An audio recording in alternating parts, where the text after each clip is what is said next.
miraculous movie making, stupefying special effects, and a surprisingly inspiring backstory? Stay tuned for all this and more as I show you the bizarre Spider-Man movie from 1969.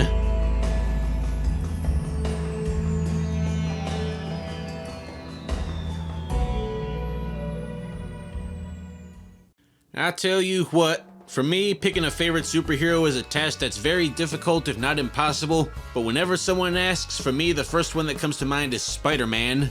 I'm not entirely sure why, maybe he's just the most relatable to me or something.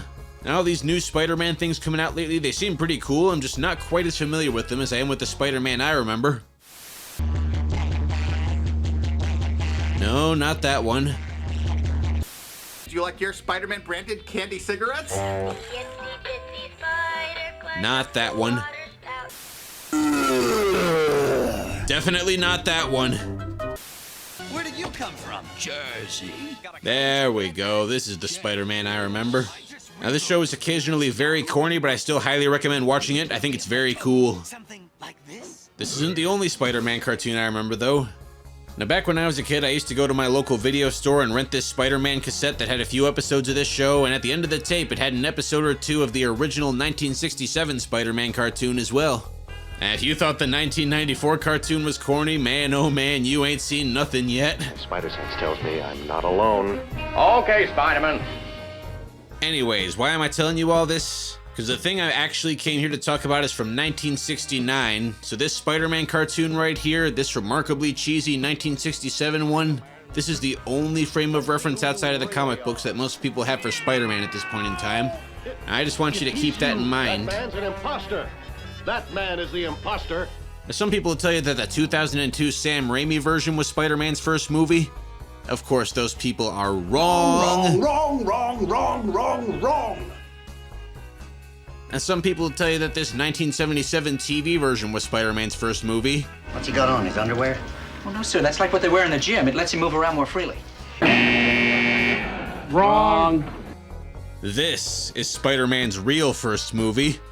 Now, for now, I'm gonna refrain from giving you any further details. We're just gonna start at the beginning. Alright, here we go. Properly despicable villain. Spider-Man versus the litter bug. Oh, wait. Probably gonna be about this Dr. Lightning guy, isn't it? Well, that's good too, I suppose. Oh yeah, when you're Spider-Man, you don't bend over to pick up a newspaper. You use those web powers for everything. Whoa, hello, stop motion. Job all cut out for me. Spidey, you're the hero. You're not supposed to be littering. What are you doing? Get back down there and clean that shit up. Yeah, all those other big Spider-Man movies may have had like a budget and a studio behind them, but I'll tell you what they didn't have. The real Peter Parker. Now, in case it's not entirely obvious, this is an unofficial effort by this guy Don Glut. Well, we'll come back to him later. His story is actually very cool. But anyways, for now, we got a movie to watch. Of course, nowadays, these special effects shots are very funny, especially the ones where they use the little Spider-Man doll, but you gotta remember, in 1969, with no computer and basically no budget, this is actually very impressive. Now, this tiny little Daily Bugle sign, not so much, but hey, it gets the job done. There's enough evidence here to convict Dr. Lightning. Tape recordings, photographs, journals. But why are you so interested in Dr. Lightning? I'm Dr. Lightning's daughter. Ever since my father was disfigured in that electrical Oh fire- boy, my first robbery. Any second now they're gonna be putting their hands up and screaming. Oh crap, they didn't notice me. I better say something. Hold it! It's Rakoff, my father's henchman. I already held up the Party City and got this mask. Next I'm gonna rob the local tailor and steal myself a new suit. I must say, for 1969, it was remarkably progressive of them to have a black guy in the movie, have him not be the evil henchman. What are you... Oh, never mind. Now, come on, sister. We gotta get going. My spider sense is acting like crazy. That means only one thing. Half-off hamburgers at the White Castle? Trouble. Oh, that was gonna be my second guess. Oh, hold on, wait a minute. The soundtrack, it's, dare I say, groovy?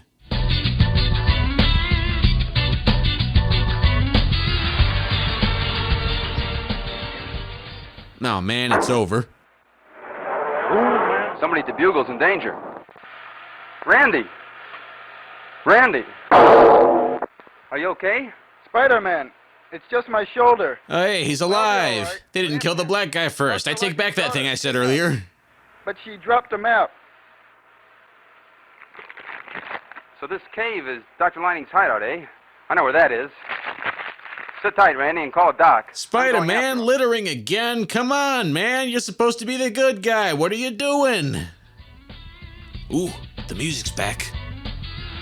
And I dare say we've upgraded from groovy to groovamundus. Oh, yeah. Also, we got some cool cinematic shots from inside the cave here. Bold use of light and shadow. Very nice, very nice. Now, let's just untie you for no reason. Make everything a bit more difficult for myself. Also, I'm not sure who these two guys are, or if they were even supposed to appear on camera for that matter. Nobody ever acknowledges their presence, so I'm guessing they're just camera guys who ended up in the shot accidentally. Ah well, fairly easy to just move on and forget about them. Bazooka Joe, all the hoes, and you know I'm spitting flows. Villain, wear the mask and get dough. Does he look like a bitch? You almost caught me unprepared, unmasked, and you know how I detest being viewed without my mask. As far as I can tell, this Dr. Lightning guy is actually an original creation by Mr. Gloot here, but hey, pretty cool costume. Ah, my lovely daughter has returned to her father.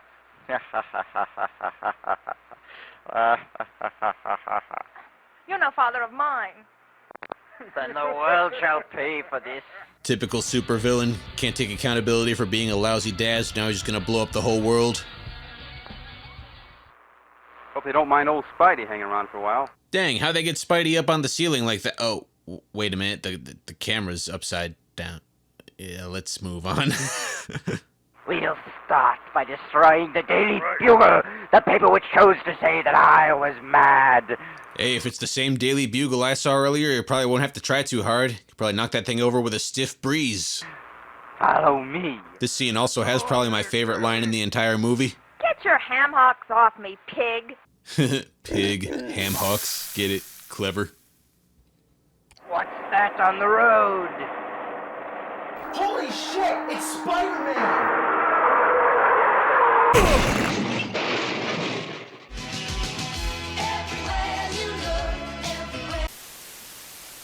Just your friendly neighborhood Spider-Man. Oh la la. So anyways, then we get a pretty cool fight scene. Spider-Man absolutely lays the smackdown on this henchman dude. You would shoot your own father. Damn, he's got me there.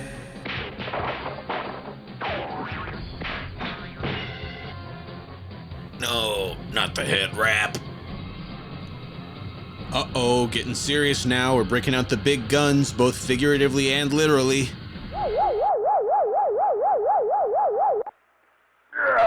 Now, at first I thought this effect was done by like drawing on the cells with a magic marker, but then I found out it was actually done by scratching off some of the film. Either way, very clever, very cool effect. I like it. I approve. Now that's going just a little bit too far. Keep clear. All right. Maybe he won't shoot. He won't want to hit me. Father, what's with you? Spider-Man.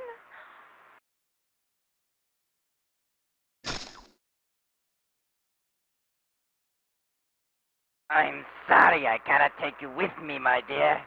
Huh, I'm sure. Bet you that's what he said last time when he went to go be a supervillain without her. Spider-Man, are you? No, I'm not dead. My faithful spider strength saved me. Remember, one man's spider strength is another man's plot armor, Spider-Man. Wait a second. What's that? It's a spider homer, attuned to my spider sense. I can follow this no matter where it goes, like where your father's going, for instance. Are you sure you're all right? Yeah, and I'm going after Dr. Lightning. Wait here. Try to remember, he's my father. Yeah, I'll try. Thank you, Spider-Man. How delightfully reassuring.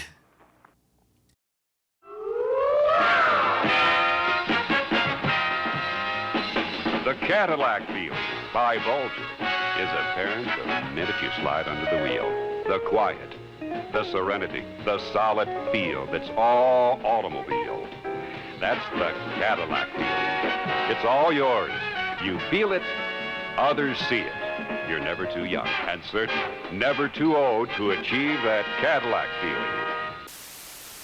Anyways, Dr. Lightning drives around for a little while, Spider-Man follows him around for a little while, then Spider-Man gets him, catches the thief just like a fly, you know, he does the Spider-Man thing like Spider-Man does, and bam, there you go, got him. Curse you, Spider-Man. You won't take me alive. I'll cheat the hangman yet. Cheat the hangman? Buddy, I don't know what you did, but most Spider-Man villains usually get off with like a year in the slammer or something.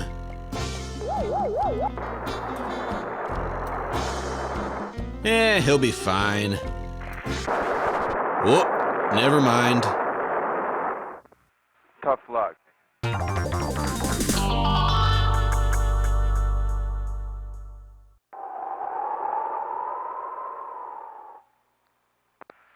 I got bad news for you.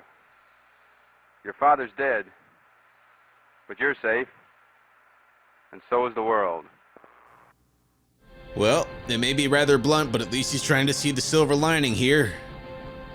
And that's it. That's the end. Remarkably bittersweet way to end the whole thing, if I do say so myself.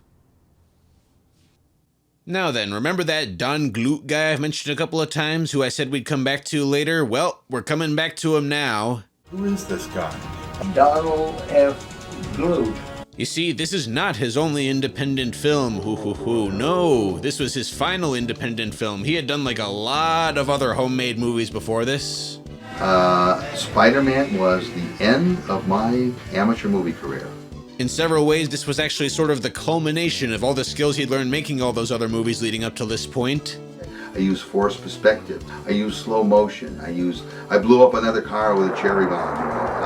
I use stop motion. I had a stop motion scene of Spider-Man crawling up a building. I use scratch-o-vision. Somebody shoots a ray gun and you scratch on the film and it looks like jagged rays shooting out. There's this really good documentary about him called I Was a Teenage Movie Maker. If you found this even remotely interesting, I highly recommend you check it out. He only talks about the Spider-Man movie for a few minutes towards the very end, but even that little bit of insight is very, very interesting. I had my mother make me a Spider-Man costume in 1969. Here's the headpiece for it. So Stan was very polite, but of course I didn't get the rights of Spider-Man. I had the pleasure of tying up his lovely leading lady as the villain. He lifted this empty cardboard filing cabinet over his head, and he threw it into the corner. And of course, when the film was made, Don dubbed it this horrendous metallic clink and crash. And yeah, it's all in all just a very inspiring story. And it's funny, years later I ended up working for Stan at Marvel Productions. I did a lot of animation scripts as a writer. In 1995, I got the opportunity to direct my first professional movie. Strangely enough, it was a dinosaur movie, and this is what I've always wanted to do, and I'm finally doing it. And now, if you'll excuse me, we're working on a film right now, and I don't have any more time to talk, so I gotta get back to work. Thank you. I find Don Glut's amateur films very charming for a lot of the same reasons that I find a lot of James Rolfe's early films charming. Not only are they both very impressive in their own right, but they also feel sort of like attainable, accessible. Like if you had a camera and enough determination, you too could make a movie like this. What are you doing on my fucking ceiling? The end. I'll get it. Hey, you made it to the end of the video. Thank you very much for sticking around. Whether you're new here or you're returning from one of my previous ventures, I hope you liked what you saw and I hope you continue to stick around for the next one. If you'd like to check out some of my other projects and perhaps financially support my future video ventures, you can check out how to do that in the description of my channel. Well, for now though, take care, peace out, thanks for watching.